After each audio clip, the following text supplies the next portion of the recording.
Welcome, everyone. Welcome, welcome. Today is the third session of Introduction to the Book of Daniel with Dr. Rachel Slutsky. And I think everyone has been here. So, with that, I'll just turn it to you, Dr. Slutsky.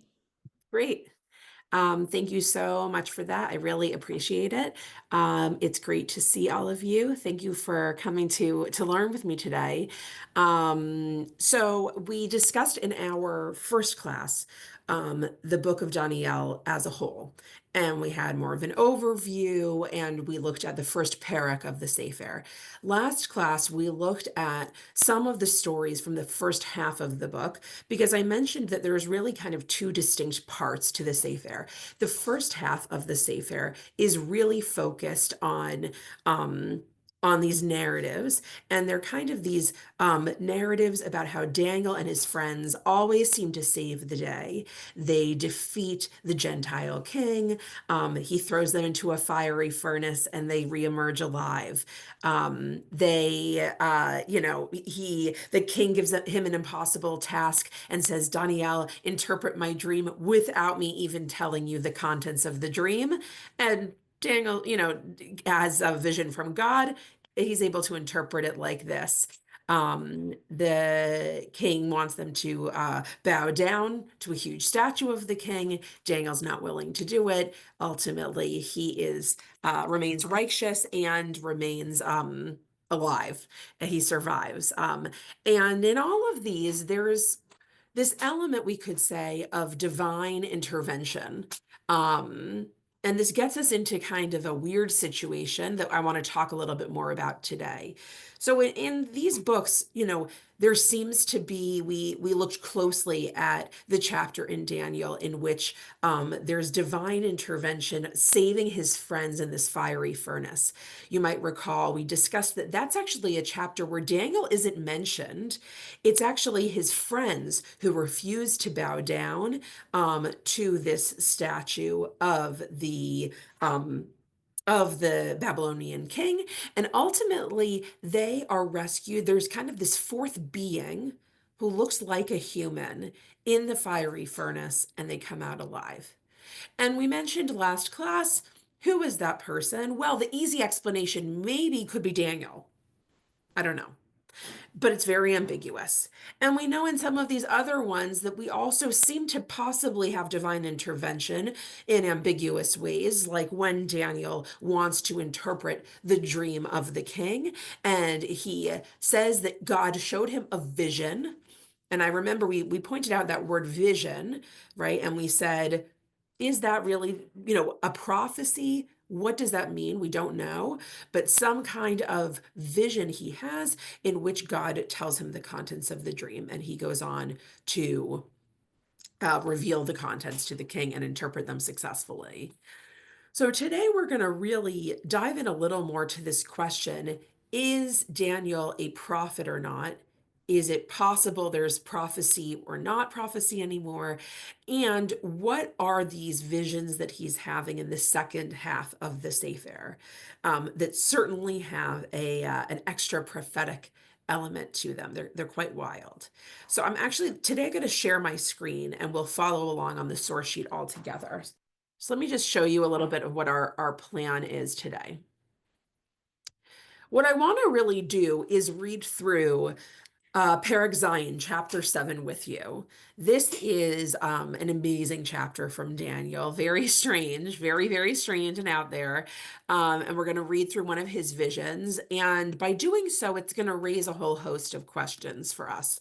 Okay, we're going to talk a little bit about what is this vision. We're going to talk a little bit about, is this a prophecy or not? And what is the contents of this wild prophecy or vision?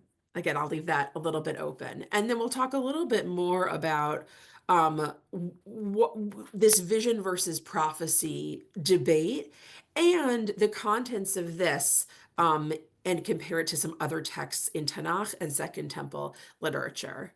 So I want us to dive in to Daniel chapter 7. I've given you, and you have on your own source sheets, the Aramaic text. I always want people to have access to the original, but in the interest of time and maybe I'm overstepping by assuming that we're not all fluent in Aramaic.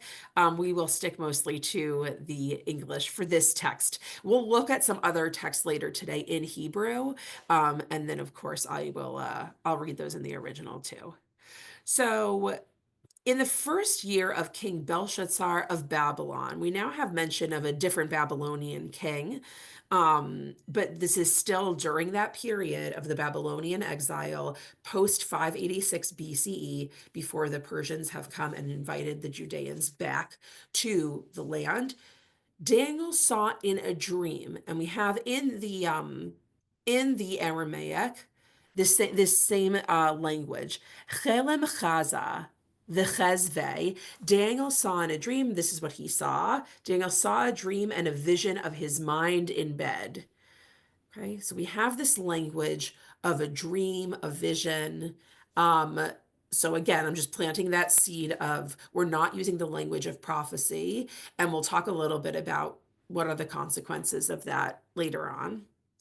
And afterward, he wrote down the dream. Beginning the account, Daniel related the following. And now we're going to have essentially two parts to this dream. So the first is a series of four things. In my vision at night, I saw the four winds of heaven stirring up the great sea. Four mighty beasts, different from each other, emerged from the sea. The first was like a lion, but had eagle's wings. As I looked on, its wings were plucked off, and it was lifted off the ground and set on its feet like a man and given the mind of a man. Then I saw a second different beast, which was like a bear, but raised on one side and with three fangs in its mouth among its teeth. It was told, "Arise, eat much meat." After that, as I looked on, there was another one like a leopard, and it had on its back four wings like those of a bird. The beast had four heads, and dominion was given to it. After that, as I looked on in the night vision, there was a fourth beast, fearsome, dreadful, and very powerful, with great iron teeth, that devoured and crushed and stamped the remains with its feet. It was different from all the other beasts which had gone before it, and it had 10 horns. All right, I just want to pause here for 1 second. So this is very strange. This is a very weird image. We're seeing all of these kind of hybrid creatures come out. Some of them have things or changes happen to them while Daniel's recounting this. Okay, so a voice that says, "Arise and eat much meat" to one that's given dominion, this kind of strange amorphous term that it's able to become very powerful, one that's given the mind of a man. Now, unfortunately, if we had, a whole semester together, we would look at all kinds of early commentaries to see what they do with this. But I want this to hopefully be a little bit reminiscent of that, of one of the chapters that we looked back at last class. You might recall the one in which the king had a dream, right? And he needed Daniel to interpret it. And the dream ends up being about this huge statue, right? And that the statue was made of different metals. You might recall, I think, four different sections. And ultimately, each section comes crumbling down. And ultimately, even though it's a bit ironic, the king's very relieved to have this dream successfully retold and interpreted by Daniel. The dream really is about there's going to be a succession of four huge kingdoms. They will each crumble one after the next, and ultimately, one will last forever, which seems to be the Jewish people. Okay, so it's actually a dream about Babylonian demise, but the king is perhaps foolishly, or perhaps because it will be beyond his lifetime, he's just very relieved to have the dream told and successfully interpreted. So now we're having a very, very similar thing happen again. And here's one of the strange literary elements of Sefer Daniel I mentioned in the first class. The book is a little redundant. And now again, we're having a series of four things, this time four strange hybrid creatures who all seem to be popping up in succession.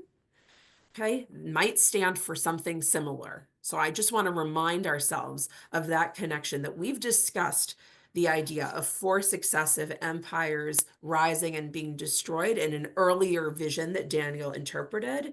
And Daniel himself is now having such a vision. So let's continue. We've gotten to the fourth creature. Okay. A fourth beast, fearsome and dreadful. Okay.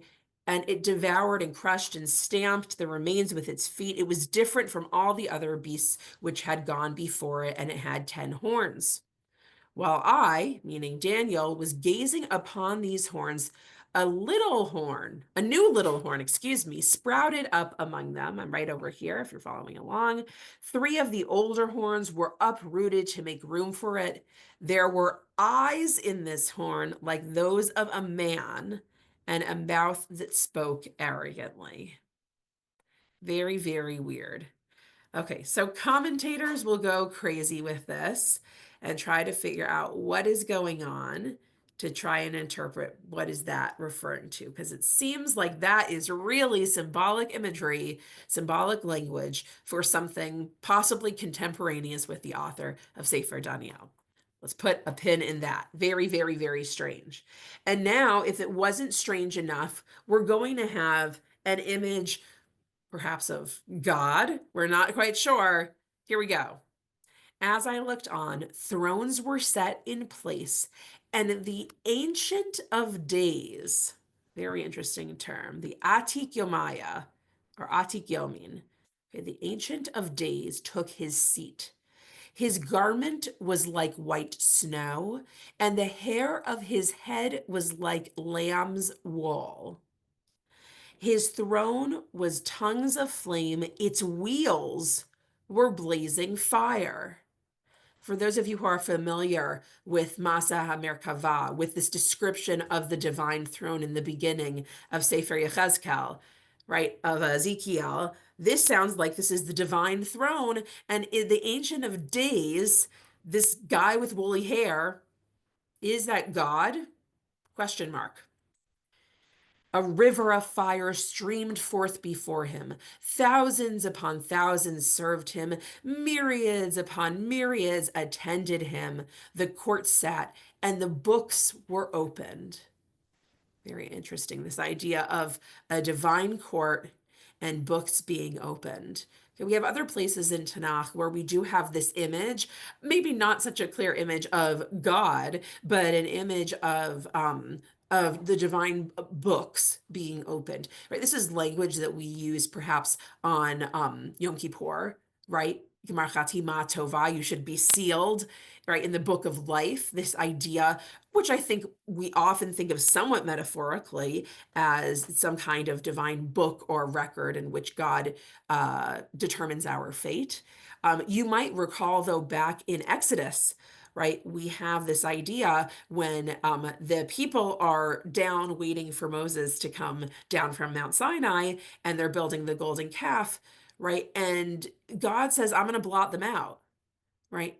I'm going to basically erase them from the book. And Moses says, erase me if you're going to do that. Okay, so we have this imagery from other places. Okay, but we're having this real image of a court with an image of this Ancient of Days, and the book is open. The books were opened. Okay, I looked on, says Daniel. Then, because of the arrogant words that the horn spoke, you'll recall part of those last strange animals. There's this arrogant horn. The beast was killed as I looked on. Its body was destroyed and it was consigned to the flames. The dominion of the other beasts was taken away, but an extension of life was given to them for a time and season. As I looked on in the night vision, one like a human being, this is really something, one like a human being, came with the clouds of heaven. He reached the Ancient of Days and was presented to him. Wow. Okay. Very, very, very strange. Dominion, glory, and kingship were given to him. All peoples and nations of every language must serve him. His dominion is an everlasting dominion that shall not pass away, and his kingship one that shall not be destroyed. Let's just read these crucial lines in the original Aramaic just to have a feel for this, because I don't want us to kind of miss experiencing Daniel in its original. Okay. Excuse me, who is the him? Who is the him? It seems to be the him is this one like a human being. Ah, okay. Okay. Yes, good Thank you. question. One like a human being. Okay, so where are we in the original? Here we go.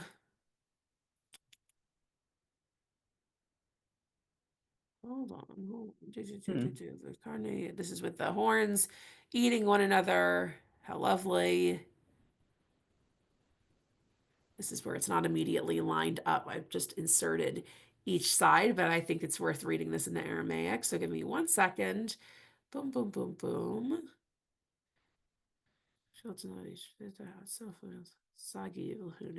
Okay, we are. Hold on. This is a little bit confusing. If I won't dwell on this. If not, what I really want to point out is this language of one like a son of man is really significant. Um, okay, I don't know why I'm not finding it right now. It's totally fine.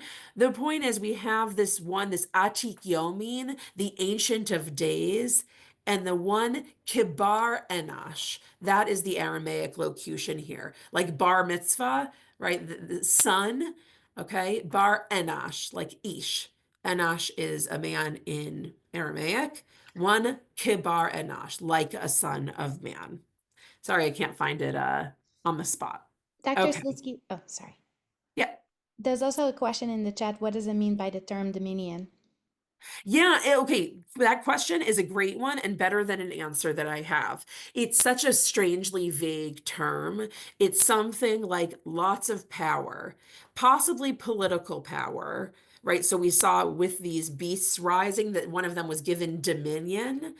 This is where the writing in Sefer Daniel, the vision really bleeds into kind of the mashal bleeds into the nimshal, right? The parable bleeds into its meaning or its interpretation. Here we have these images that are kind of cutting up against what they stand for. So I think dominion is usually pointing in Daniel to political power. And we're going to hear an interpretation of the vision that Daniel first had with the animals. That's why we haven't talked about it more yet. Okay, and so dominion may or may not become a little clearer when we do. So we will come back to this issue, though. It's a very good question. Okay, so he sees, Daniel says, as I looked on in the night vision, one like a human being came with the clouds of heaven. He reached the Ancient of Days and was presented to him. Dominion, glory, and kingship were given to him.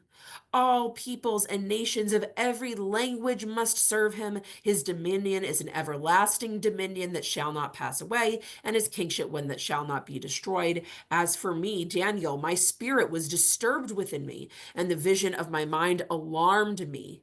I approached one of the attendants, right, in this divine court and asked him the true meaning of all this. He gave me this interpretation of the matter. These great beasts, four in number, mean four kingdoms will arise out of the earth. Then holy ones of the Most High will receive the kingdom and will possess the kingdom forever, forever and ever. Then I wanted to ascertain the true meaning of the fourth beast, which was different from them all, very fearsome, with teeth of iron, claws of bronze that devoured and crushed and stamped the remains, and of the 10 horns on its head, and of the new one that sprouted to make room for which three fell, the horn that had eyes and a mouth that spoke arrogantly, and which was more conspicuous than its fellows. I looked on as that horn made war with the holy ones and overcame them until the Ancient of Days came, and judgment was rendered in favor of the holy ones of the Most High, for the time had come, and the holy ones took possession of the kingdom. And if this is weird stuff, it's getting a little weirder. This is what he said. The fourth beast means there will be a fourth kingdom upon the earth, which will be different from all the kingdoms. It will devour the whole earth, tread it down, and crush it. And the 10 horns mean from that kingdom 10 kings will arise, and after them another will arise. He will be different from the former ones and will bring low 3 kings. He will speak words against the Most High and will harass the holy ones of the Most High. He will think of changing times and laws, and they will be delivered into his power for a time, times, and half a time. Okay, we're almost done, and then we'll unpack this. Then the court will sit, and his dominion will be taken away, to be destroyed and abolished for all time. The kingship and dominion and grandeur belonging to all the kingdoms under heaven will be given to the people of the holy ones of the Most High. Their kingdom shall be an everlasting kingdom, and all dominions shall serve and obey them. Here the account ends. I, Daniel, was very alarmed by my thoughts, and my face darkened, and I could not put the matter out of my mind. Okay, we're in pretty wild territory now. This is the wild west of Daniel. This is one of the reasons, and we will come back to this next class when we conclude our study of Sefer Daniel. One of the reasons I think that this is not a popular book for Jews to read is it's hard to teach, right? This is weird. How do you teach children this kind of chapter, right? It's totally weird and totally strange, and its meaning is not clear to Daniel or to us. Very, very weird. So there are lots of attempts to try and understand what is this parak referring to? What are these 4 animals who are 4 kingdoms? And you have arguments among medieval Jewish commentators, Rashi and Abarbanel, and different thinkers who are trying to mark out which are each of the 4 kingdoms that are being represented here by these 4 beasts. One thing that does seem to be clear is that once we get into this whole little horns territory, right, and that it seems like there's this, where are we here? That there's going to be a 4th beast who's different from all the others, and then there's going to be these 10 horns, and one of them will be different, and then there will be these 3 kings, and then they'll all be destroyed. It seems that perhaps we're starting to talk about the Greek Empire. Okay, so you might recall Alexander the Great, who dies in 332 BCE. Okay, he is remarkable for, in part, expanding massively the Greek Empire. And it's incredible. He dies when he's about 33 years old, I think, possibly a little younger. He's already led this tremendous campaign that has successfully expanded the Greek Empire, okay, in the middle of the 4th century BCE. After him, he's going to have this kingdom be kind of rent into 3 because of his children, right? And we're going to have these different Greek right, Ptolemaic and Seleucid and these different Greek sub-empires run by his different children. Ultimately, that will turn into being overtaken by the Roman Empire, Greco-Roman. We have this kind of hybrid creature, you could say. And then ultimately Rome turns into, Christendom in the 5th century of the Common Era. So a lot of people say that what's going on in Daniel 7 seems to be this idea of subsequent empires leading into the time of Alexander the Great and his sons. Now, if that's the case, then we have 2 options for understanding who Daniel is or who the author is and how we date this book. Either Daniel really lived in the 6th century of the Common Era, right? That he's living during the Babylonian exile, and he's really having visions of the future, which he's possibly having with remarkable accuracy, that he is actually seeing a Greek kingdom rise and then divide into subsequent mini kingdoms, which looks a lot like Alexander the Great and his children. Or it is possible that this text is written around that actual time, and it's retrojected as though this is prophecy, that this is foretold a couple hundred years before those actual events. We actually have a term for this. And I'll put it in the chat. It's a fancy, I'll stop sharing for 1 sec so I can just type this. It's a fancy Latin term, vaticinium ex eventu. I believe that is how we spell that. Okay, which is essentially prophecy after the event, right? So, oh, this major thing happened, right? COVID-19 happened. And now I'm going to write a story about how someone in the year 2017 had an amazing vision one night in which there was going to be this, terrible illness that would spread. And then, about a year later, there was going to be an amazing vaccine that would be invented and blah, blah, blah. And it looks awfully identical to what actually has played out in terms of COVID-19. Right. And then the question is, was that really written in the year 2017 and someone knew the future? Or was it written after the actual events and retrojected as though someone knew? So it is this notion again of this prophecy after the fact, right? Which kind of means it's not actually prophetic. Here again, I'm raising another question mark about, is this one of the reasons why we in the Jewish community don't study this text more? Is there something strange about Sefer Daniel that is different from other texts we have, including in the books of the prophets, in which you have visions of the future, which clearly are supposed to be in the future?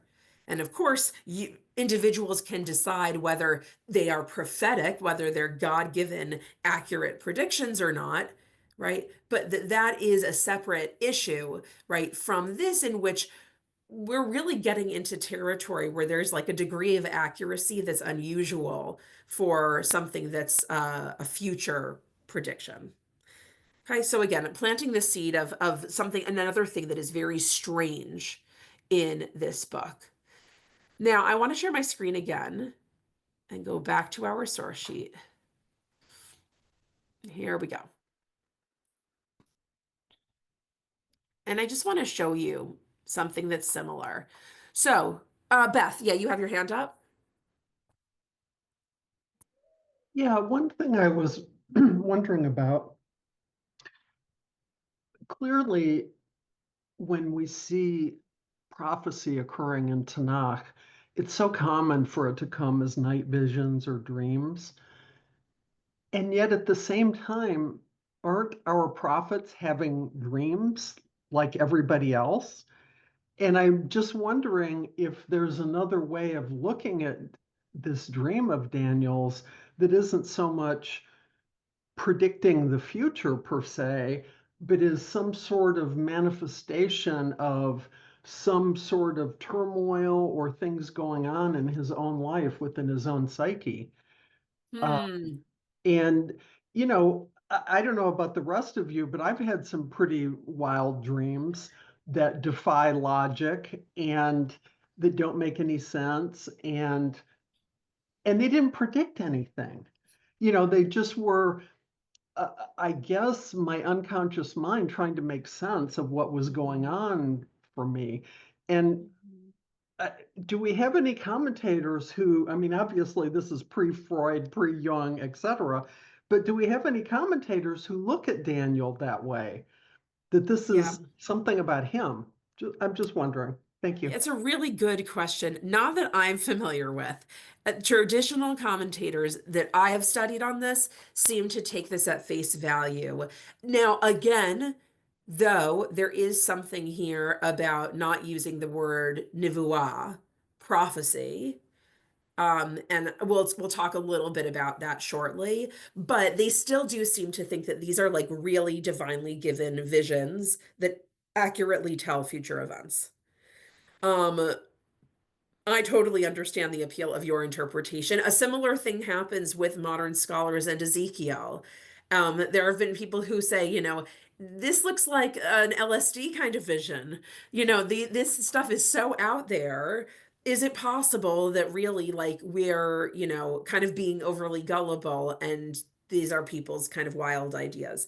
But I think the idea, I mean, and this again also gets into areas in which Judaism for a few thousand years, is on a really different page than kind of modern thought. So, Rambam in the 13th century is going to write a whole, the 12th and 13th century will write a whole thing about prophecy and how do you determine a true prophet and a false prophet. And he talks a lot about how prophets receive their visions during their sleep. Right? He has no problem as a rationalist believing that there can be prophecy and it happens, while you're sleeping in bed. And I mean, some of this also gets into territory of this area of dream interpretation, which, yes, now we have much more of a kind of Freud or post-Freud perspective about dreams, not as prophecy, but, you're working through things in your life. We have strange thoughts because of our synapses firing, whatever.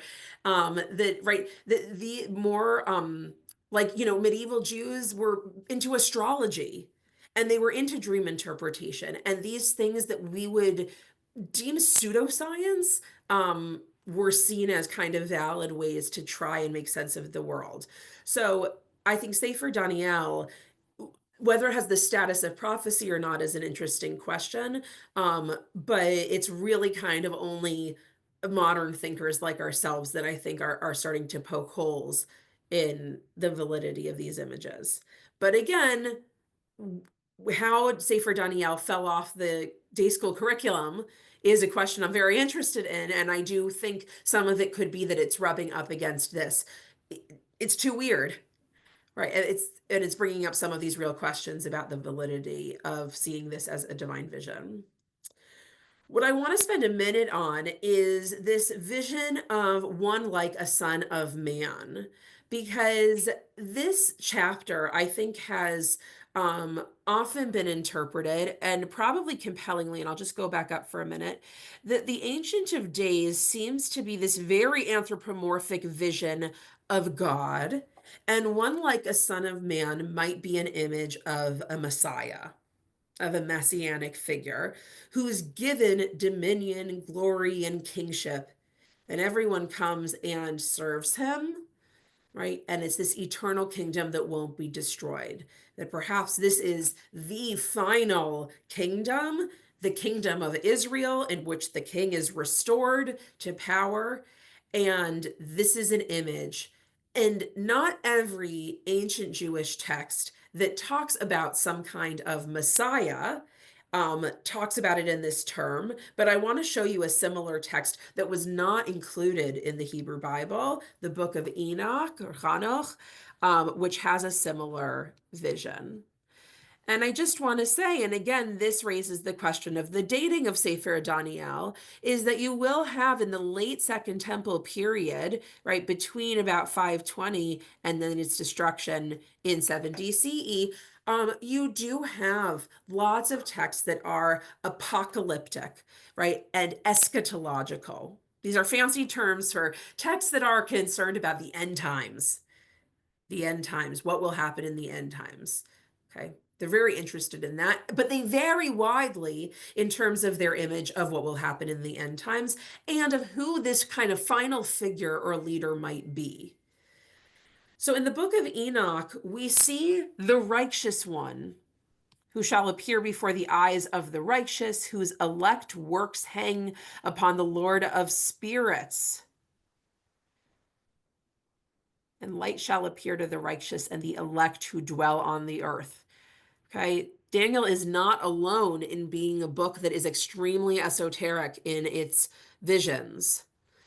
And in that place, mine eye saw the elect one of righteousness and faith, and I saw his dwelling place under the wings of the Lord of spirits. Sorry about that. And the righteous and elect shall be without number before him forever and ever. And in him dwells the spirit of wisdom, and the spirit which gives insight, and the spirit of understanding and of might, and the spirit of those who have fallen asleep in righteousness. And he shall judge the secret things, and none shall be able to utter a lying word before him, for he is the elect one before the Lord of spirits, according to his good pleasure. Both Enoch and the book of Daniel have an image of this final, very supernatural judge of the world, one who is kind of like a human being, but not. And these two texts are quite similar in that they are not exclusively the vision of Second Temple Jews, or in the case of Daniel, if you want to say pre-Second Temple, okay, but of exilic and post-exilic Jews, the only vision of the Messiah. And if we had a lot of time, we would do a survey of all the different ancient Jewish texts that address this. And I just want to show you something else because I think we have another trend. We have another trend that says that there's going to be eternal kingship, eternal kingship from the line of David. This is rooted in a very different text from 2 Samuel chapter 7. Okay. You might recall in this chapter, and we're jumping around Jewish literature today, right? To really just create a bit of a map, a mental map for ourselves of different early Jewish ideas about the Messianic era. Right. Daniel and Enoch should be on one end of the spectrum where they see a messianic time completely different from our own, and they see a Messiah who is not even totally human. On the other end of this spectrum, I want us to put a totally human king who is simply descended from the line of David. And that idea originates from the chapter 7 in 2 Samuel, in which what happens, David, King David, he's alive and well, and he's very righteous, and he wants to build the Beit HaMikdash. He wants to build the temple, and God says, no, only your son Shlomo will do that. You won't. However, I want to tell you something very, very exciting and important. Okay? He says that he is going to, sorry, 1 minute. Let me just find the exact verse. This is David's confirmation from an earlier verse of what God had said. Okay. And now, O Lord God, fulfill your promise to your servant and his house forever and do as you have promised. Okay. God had said to David that you and your line will continue forever. I will establish your throne forever. Okay. A promise of eternal kingship. Okay. Nothing too eye-catching here. There's nothing supernatural. Okay. And this trend we see in other texts as well. So if you look at this next source from Isaiah chapter 11, we kind of have a blending of something that feels a little supernatural with this human Davidic element. This is the very famous prophecy of Isaiah about the end times, which is you might know from the famous line. I mean, you might have studied this in general, but also this is the wolf shall dwell with the lamb, the leopard lie down with the kid, the calf, the beast of prey, and the fatling together with a little child to herd them. Okay, and this is an image of a time unlike our own in which nature functions differently, right? Seems almost supernatural, in which you have predator and prey who are at peace with each other. Okay. But what does it also say in the beginning and the end of this passage? It says that a shoot shall grow out of the stump of Jesse. Okay. Migezai Yishai. Okay, that a shoot will grow out of the stump of Jesse, right? This plant imagery of, or herbal imagery, we could say, right? That the tree of Jesse, Jesse is David's father, has been cut down. One day it will regrow. We will have essentially a Davidic king again. So Isaiah is a nice example, and there are other texts similar to this, where we have this supernatural futuristic prophecy about a good end time, where there's a restoration of a Davidic kingdom. It basically names that by saying it will come from the line of Jesse. Okay. But we're not getting superhuman, one like a son of man coming from the clouds, right? Judging the whole universe with dominion, right? Talking to God who looks like a man himself with woolly hair and a white robe. Okay. So I'm hoping that this is, in the brief time we have together, exposing us, number one, to some of Daniel's wild visions, raising this question about prophecy in the book of Daniel, and also helping us to build in our head a mental map of the spectrum of ideas about who the Messiah is during the Second Temple period, when many of these texts are being composed or edited. This is a little chart that I've made actually about the messianic figure if we were to survey more thoroughly this and other texts. So here you have Zechariah chapter 9 as well. All of them seem to have an image of a king. There is this monarchic framework they have. A king, so it's a man who will come at the end of days, but they differ about if it's a human man or some kind of divine being. Big difference. Okay. The text in Isaiah talks a little bit more about him having perhaps some amazing supernatural wisdom. So it's an unusual kind of man. Zechariah doesn't deal with that. Both our chapter in Daniel and the chapters in Enoch seem to give this supernatural being divine wisdom. And some of them, both in Isaiah and in Enoch, describe him as a judge. Right? So we do have these concepts of a messianic figure floating around, right? They're kind of there's this messianic zeitgeist, we could say, right? That lots and lots of early Jewish writers have this on their mind. Now, I want to come back to this question, though, of is Sefer Daniel a work of prophecy? And again, to remember the text itself restrains itself from using the language of nivuah per se. Okay. Now, it's written in Aramaic, so it doesn't have that vocabulary anyway, but it uses the language of chazeh, seeing in Aramaic, that it's one of visions. Okay.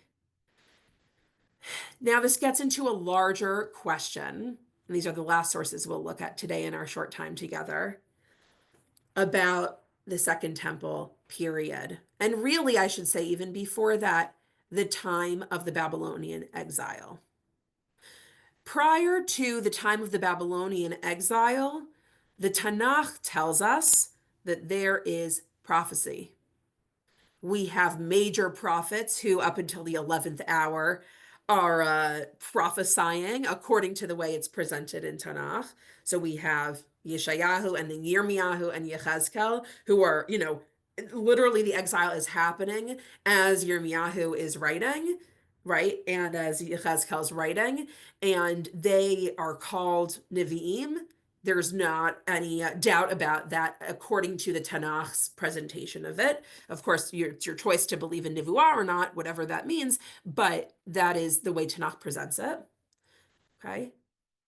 And then we have also in the end of the book of Kings, you might recall one of the few prophetesses, right? A Neviah. We have Huldah HaNeviah, right? She's the one who gives a very negative prophecy in which she says, yes, basically the temple will be destroyed. Okay, so we do have Nevi'im and Nevi'ot until really the temple is destroyed and the Babylonian exile takes place in 586 BCE. And then this language of Nivuah stops. Daniel is unusual for talking about someone who has visions after this.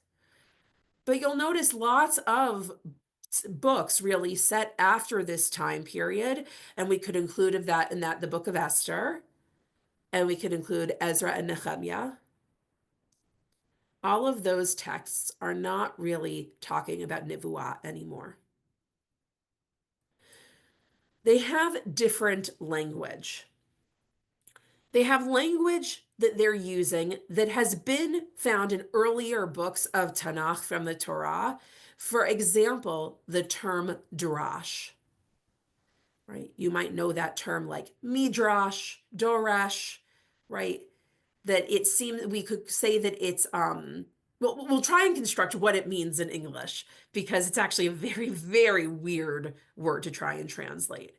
Right, but we're going to see here a turn in this period of time away from the language of Nevuah to really working with what we've got, working with the text you've got in front of you to try and make sense of what God wants. Now, the word Doresh comes or much earlier in Tanakh. We see it already in Genesis chapter 25. This is when Rivka is pregnant with her two sons, with Yaakov and Esav. Okay, they struggle in her womb. Vayidrotzitzu habanim bekirba, vatomer im ken lama ze anochi, vatelech lidrosh et Hashem. Okay, they are struggling, doing things in her womb.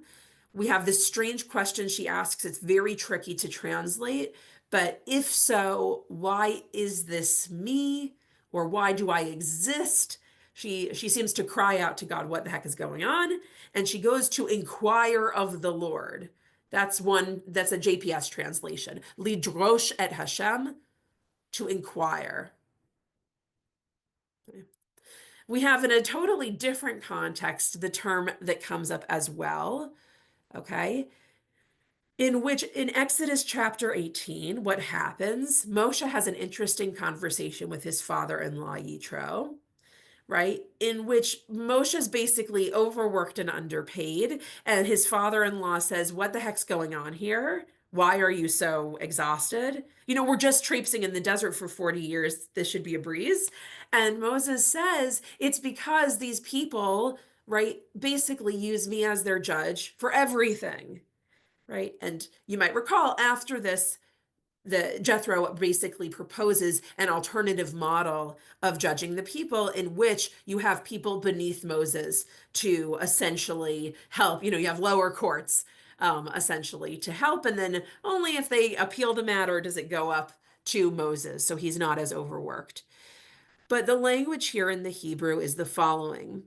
Vayomer Moshe lechotno ki yavo elai ha'am lidrosh Elokim ki yeh lahem davar ba elai v'shafati ben ish uven re'ehu ve'odati et chukei ha'elokim ve'et torotav.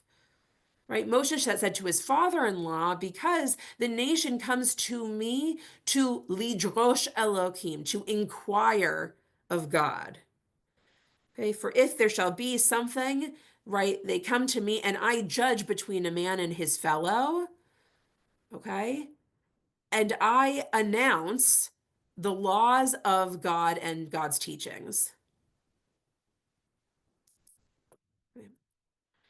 So in both these cases, it's kind of you inquire of God. We might say that Midrash, on some level, is an inquiry into the text, trying to explain what it means. Now, in both these cases, there's no question that this idea of prophecy is on the table in these texts. In Genesis and in Exodus, we know Moses is referred to as a Navi. That's how the 5 books of the Torah close. There was no one like a Navi, like Moshe, right? He's so unusual. He talked to God panim el panim, face to face. But we continue to have this language of lidrosh, of inquiring of God in the period of Ezra. Okay, so Ezra is like our quintessential early Second Temple Jew. He's at the time of the people returning to Judea and rebuilding the temple. And we have this language of Doresh again. Ki Ezra hechin levavo lidrosh et Torat Hashem v'la'asot u'lelamed b'Yisrael chok u'mishpat. Okay, because Ezra, this translation says dedicated himself. Literally, he prepared his heart to inquire of the teaching of the Lord, Torat Hashem, and to do and to teach in Israel the law and rule. So Ezra is really a perfect example of a new model of leadership after the first temple has been destroyed. For those of you who are familiar with the book of Ezra, this is review. For those not, it's a really interesting sefer to look at, in which you have this new model of a leader. Ezra comes and he helps bring the people back to the land of Judea, and they reestablish a semblance of Jewish life. It's different than before. There's no king because they're living under the larger sovereign empire of Persia. Okay, they're going to have priests and a rebuilt temple, but they don't reestablish this thing called prophets anymore. And instead, you have things like reading from the Torah. You have things like Ezra studying and teaching the Torah. And actually, instead of lidrosh et Hashem, instead of inquiring of God, lidrosh et Torat Hashem. What you have is the Torah, and from there you can try and figure out what God wants from you. But you don't call God up on this prophecy line and have divine messages that way. And you do start to see in this period, and I think I've mentioned this in our past classes, you do start to see new ways emerge of writers trying to figure things out about the future. So you have this uptick in texts that are trying to understand the Messianic era or predict it. So you have Enoch and you have Daniel writing these texts with these supernatural visions. I mentioned in a different class the Dead Sea Scrolls, some of the things that we found, some of the sectarian literature.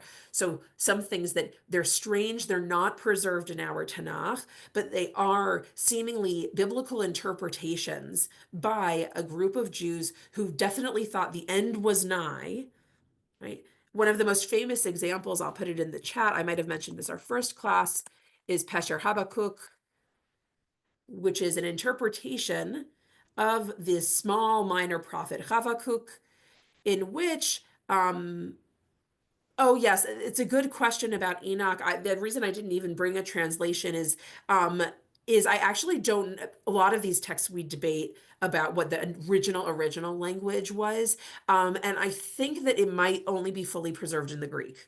I can double check and tell you next class, but I see that question in the chat, is Pesher Habakkuk, which is basically reinterpreted by these Jews living towards the end of the Second Temple period, as though it is really predicting events happening at their time, right? They write, this book is about us, right? When it talks about, a bad leader, that's that guy that we don't like. Right? This is referring to our own time, right? They are trying on, in a sense, to do midrash. They're trying to derive things out of already written texts. They don't have nevuah where they have, kind of a divine line to God in real time. So Daniel is a book that lives on the cusp of this. And so much of this, is a question of when do we date it? And already we see, right, Daniel would have basically been a contemporary of Ezra if he truly existed. And Ezra's not a Navi. So this is very, very tricky. I want to comment on one really important point, which was raised in the chat, and I appreciate this. Son of man, good, right? This came up in the book of Daniel because it's one like a son of man, right? This seemingly divine being that kind of looks like a human, who's this messianic figure in Daniel chapter 7. And we have, right, Ben Adam, good, and Yechezkel. Yechezkel is often referred to, God says, person, do this, Ben Adam. Okay. And very good. In the New Testament, we have Son of Man, right? Throughout in the book of Revelations, sometimes in the Gospels, this reference to Jesus as Son of Man. Okay. Most recently in the Narnia books. Very good. I can't comment much about how the Narnia books would fit in with this, except that C.S. Lewis is greatly influenced by his Christianity. Excellent. But so this language of son of man, on the one hand, right, it's almost funny, especially in the case of Jesus, that it's used, because son of man, I mean, there's nothing more human about that language, right? Presumably, though, I mean, the New Testament writers, they know their Tanakh very, very, very well. And they know that this term is used in Daniel, and they know the term is used in Yechezkel. And in some sense, right, it positions Jesus both as this prophet-like figure like Yechezkel, but also the Messiah-like figure of Daniel chapter 7. Right. And in some ways, it's a perfect term to use in that context because the same way that Jesus is both, presented in the New Testament as this human and this divine figure, that is the ambiguity that we're seeing in Daniel chapter 7. I mentioned in the first class that while Sefer Daniel is very understudied in the Jewish community, it gets lots and lots of screen time, you could say, or press in Christian communities. It's a very, very important text for Christians. And in part, Daniel chapter 7 reads so well in many ways from a Christian perspective, especially if you are comfortable with physical descriptions of God, you've got it. If the idea of God the Father and God the Son appeals to you, you have two very anthropomorphic images in Daniel chapter 7 of this Ancient of Days with white woolly hair, right? And then you have this guy who's like a son of man, but he comes on the clouds and he judges the people.